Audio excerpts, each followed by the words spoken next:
सुप्रभात। पाठ 20 अनुच्छेद लेखन नामक पाठ पढ़ने के लिए आप सभी का स्वागत है। बच्चों, आइए हम सब मिलकर आज अनुच्छेद लेखन को पढ़ें। अनुच्छेद लेखन क्या है इसके विषय में जानें। किसी विषय पर अपने विचारों को संक्षेप में लिखना ही अनुच्छेद लेखन कहलाता है। एक बार फिर से सुने। किसी विषय पर अपने विचारों को संक्षेप में लिखना ही अनुच्छेद लेखन कहलाता है। तो ये रहा अनुच्छेद लेखन की परिभाषा जो मैंने आपको बताया। बच्चों, जहाँ निबंध में किसी विषय पर प्रस्तावना, विषय वस्तु व उपसंहार को आधार बनाकर अपने विचारों को प्रकट किया जाता है, वहाँ पर अनुच्छेद लेखन में किसी विषय पर अपने विचारों को सीमित शब्दों में प्रकट किया जाता है, जो कि अपने आप में पूर्ण होता है। मेरे कहने का मतलब आप समझ गए होंगे।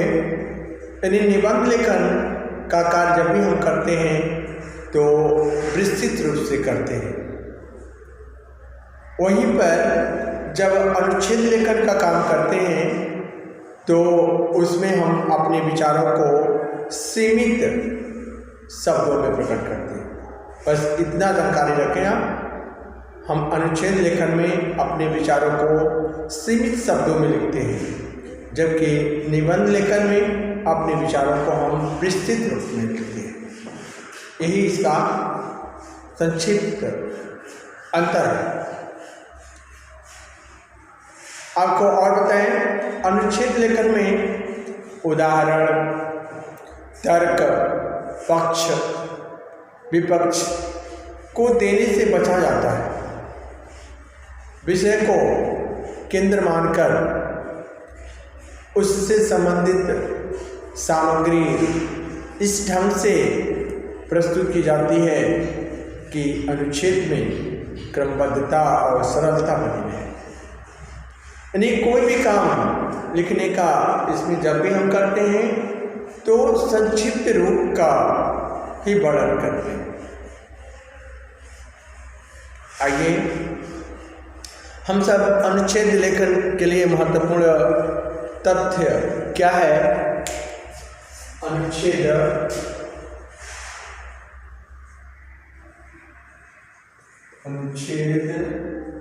लेखन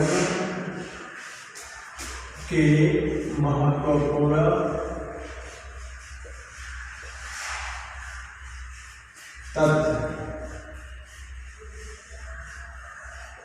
महत्वपूर्ण तथ्य क्या है, आइए हम लोग सीखें। पहला है भाषा सरल, स्पष्ट एवं क्रमबद्ध होनी चाहिए। भाषा कैसा होना चाहिए? सरल, स्पष्ट और क्रमबद्ध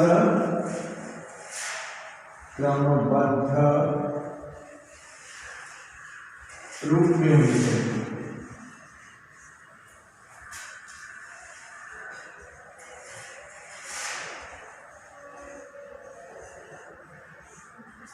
उसके बाद आपका दूसरा है शब्द सीमा 75 से 100 शब्दों तक होनी चाहिए। यानी इसकी जो शब्द सीमा होनी चाहिए, कितनी होनी चाहिए? शब्द सीमा आपका कितना होना चाहिए? 75 से 100 के बीच होनी चाहिए।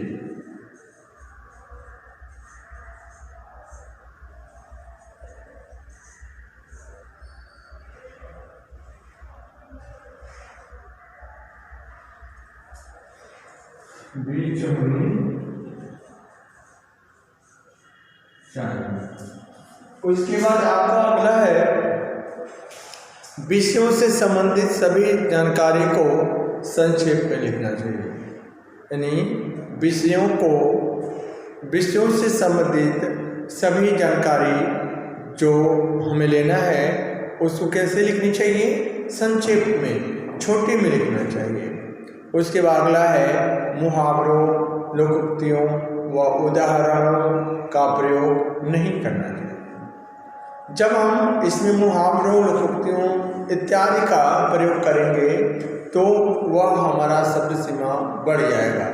इसलिए इसमें हम मुहावरों, लोकोक्तियों या इस प्रकार का कोई भी तथ्य इसमें अनुच्छेद लेखन में नहीं करना चाहिए, ताकि हमारा शब्द सीमा बचा रहे और हम अपने तर्क अपने लक्ष्य के प्रति रख पाए। अगला है, आपको जो मैंने 4 तरह का ये अनुच्छेद लेखन के लिए महत्वपूर्ण तत्व बताया वह आपने समझ ही गया होगा। एक बार पुनः दोहरा देते हैं। भाषा सरल, स्पष्ट एवं कर्मबद्ध होनी चाहिए। शब्द सीमा 75 से 100 शब्दों तक होनी चाहिए। विषय से संबंधित सभी जानकारी को संक्षेप में लिखनी चाहिए। उसके बाद मुहावरों, लोकोक्तियों व उदाहरणों का प्रयोग नहीं करना चाहिए। जब इस प्रकार हम कोई काम करेंगे तो निश्चित रूप से हमारा अनुच्छेद लेखन रोचक होगा, पढ़ने वाला उसे निश्चित पढ़ेंगे। तो बच्चों, यह तरीका जब हम अपने अनुच्छेद लेखन में करेंगे तो निश्चित रूप से हमारा अनुच्छेद लेखन अच्छा होगा। तो आइए बच्चों, कुछ अनुच्छेद लेखन के विषय में हम लोग पढ़ें। इसमें पहला है आपका श्रम। श्रम के विषय में जानें कैसे इसमें आपके बुक में जो दिया है उसी पर आधारित यह अनुच्छेद है। आइए देखते हैं। महात्मा गांधी अपना काम अपने हाथ से करने पर बल देते थे।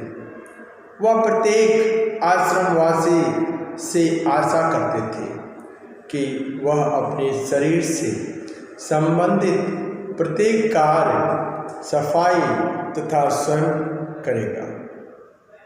उनका कहना था कि जो श्रम नहीं करता वह पाप करता है और पाप का अन्न खाता है। ऋषि मुनियों ने कहा है, बिना श्रम किए जो भोजन करता है वह वस्तुतः चोर है। महात्मा गांधी का समस्त जीवन दर्शन श्रम सापेक्ष था। उनका समस्त अर्थशास्त्र यही बताता था कि प्रत्येक उपभोक्ता को उत्पादनकर्ता होनी चाहिए। उनकी नीतियों की उपेक्षा करने का परिणाम हम आज भी भोग रहे हैं।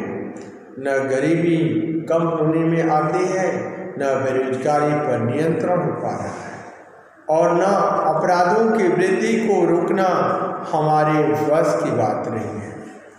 दक्षिण कोरिया वासियों ने श्रमदान करके ही श्रेष्ठ भवनों का निर्माण किया है, जिनसे किसी को भी ईर्ष्या हो सकती है।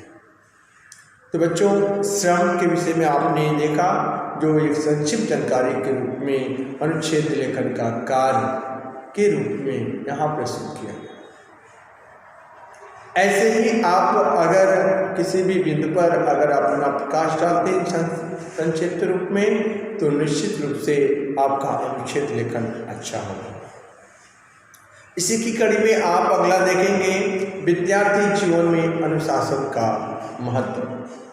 तो आइए हम देखें विद्यार्थी जीवन में अनुशासन का क्या महत्व है।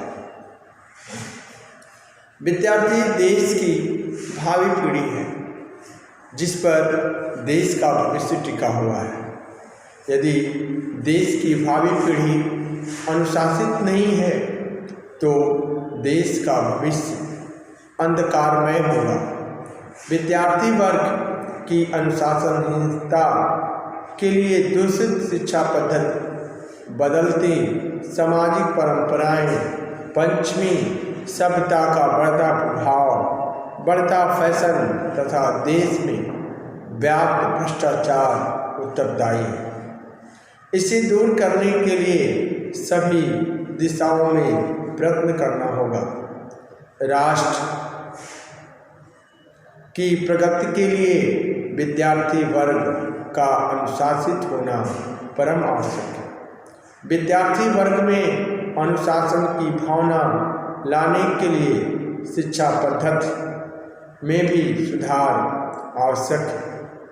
अध्यापक वर्ग को भी अपनी जिम्मेदारियों का पालन करना होगा तथा विद्यार्थियों में अच्छे संस्कार डालने के लिए उनके सामने आदर्श प्रस्तुत करना होगा।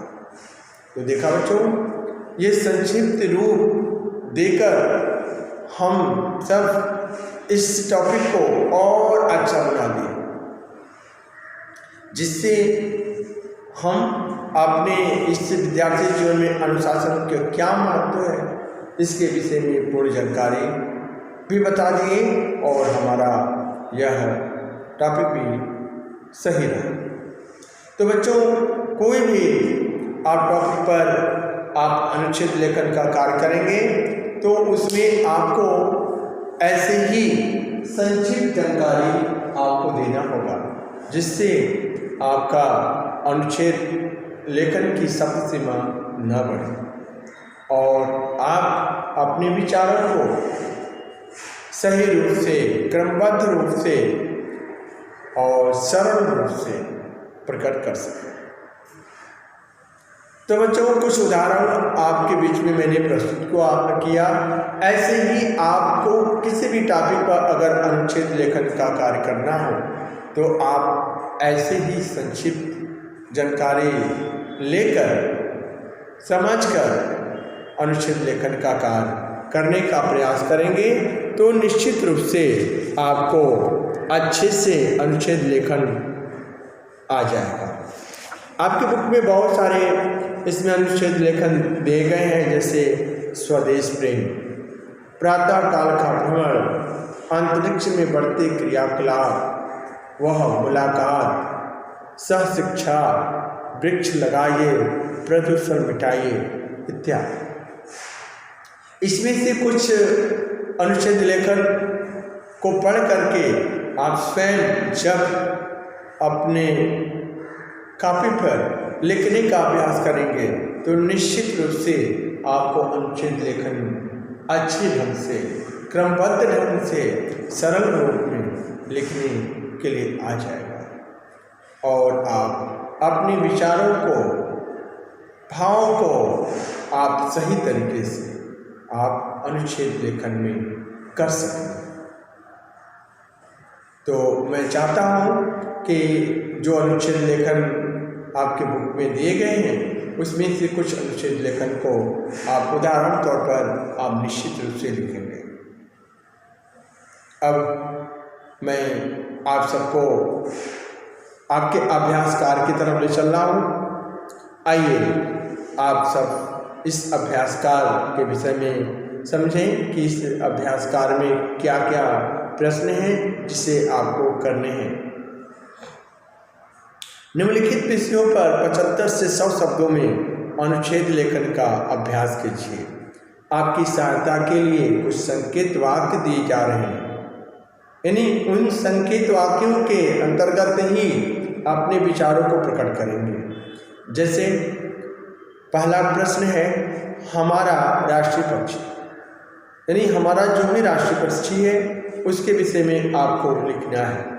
तो आपको जो लिखना है उसके लिए क्या क्या बिंदु दिए गए हैं उसके विषय में जानें। इसे राष्ट्रीय पक्षी क्यों घोषित किया गया, यानी जो भी हमारा राष्ट्रीय पक्षी है उसे आप जानो पहले कि राष्ट्रीय पक्षी क्यों घोषित किया गया, उसका आंसर लिखिएगा।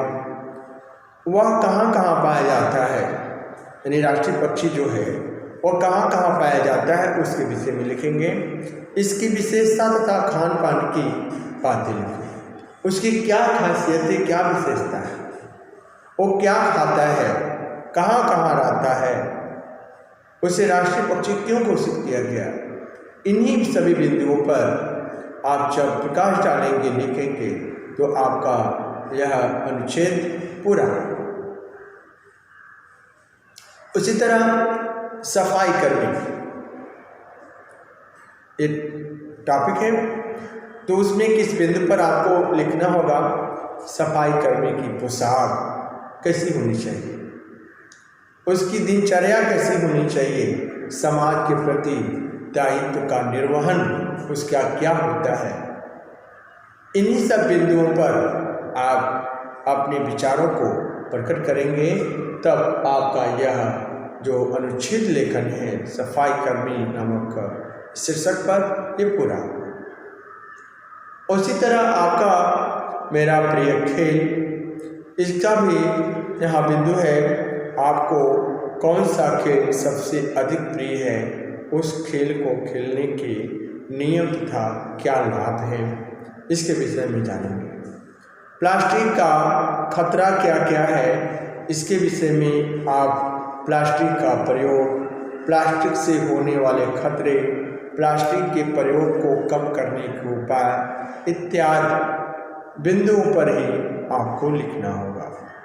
समुद्र तट की सैर, समुद्र तट का नाम, उसकी विशेषता, उस सैर का वर्णन के बारे में आप जब प्रकट करोगे तो निश्चित रूप से ये भी अनुच्छेद लेखन आपका पूरा होगा।